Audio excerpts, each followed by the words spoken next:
रात के सन्नाटे में एक लड़का अपने कमरे में अकेला बैठा था। अचानक उसका फोन बजा। उसने स्क्रीन देखी। कॉलर आईडी पर लिखा था पापा। लड़के का दिल जोर से धड़कने लगा, क्योंकि उसके पापा की मौत तो कई साल पहले हो चुकी थी। डरते हुए उसने फोन उठाया। दूसरी तरफ से सिर्फ धीमी सांसों की आवाज आ रही थी। तभी एक टूटी फूटी घबराई हुई आवाज आई, बेटा जल्दी भागो, वो आ रहा है। अचानक फोन कट गया। कमरे की लाइटें टिमटिमाने लगी। माहौल में अजीब सी ठंडक भर गई। दीवार पर एक लंबी डरावनी परछाई बनती दिखी, जो धीरे धीरे उसकी तरफ बढ़ रही थी। लड़के ने कांपते हुए पीछे मुड़कर देखा, और तभी जोरदार चीख के साथ सब अंधेरा हो गया।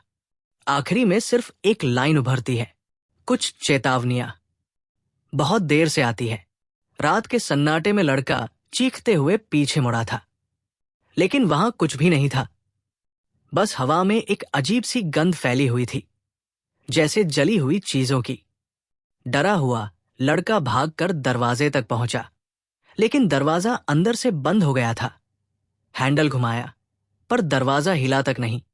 पीछे से फिर वही आवाज आई, इस बार और नजदीक से, मैं आ गया हूं।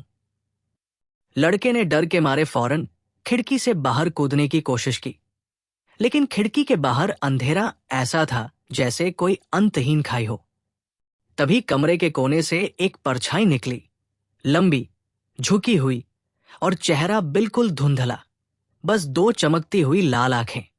परछाई धीरे धीरे उसके पास आई। लड़का पीछे हटता रहा, और तभी उसका मोबाइल फिर से बजा। इस बार स्क्रीन पर लिखा था मॉम 2005। लड़के ने कांपते हाथों से कॉल उठाई। दूसरी तरफ एक और फुसफुसाहट। अब बहुत देर हो चुकी है। अचानक परछाई ने उसे पकड़ लिया। लड़के की चीख पूरे कमरे में गूंजती रही, और फिर सब कुछ शांत हो गया। जब अगली सुबह उसकी मां ने दरवाजा खोला तो कमरा खाली था।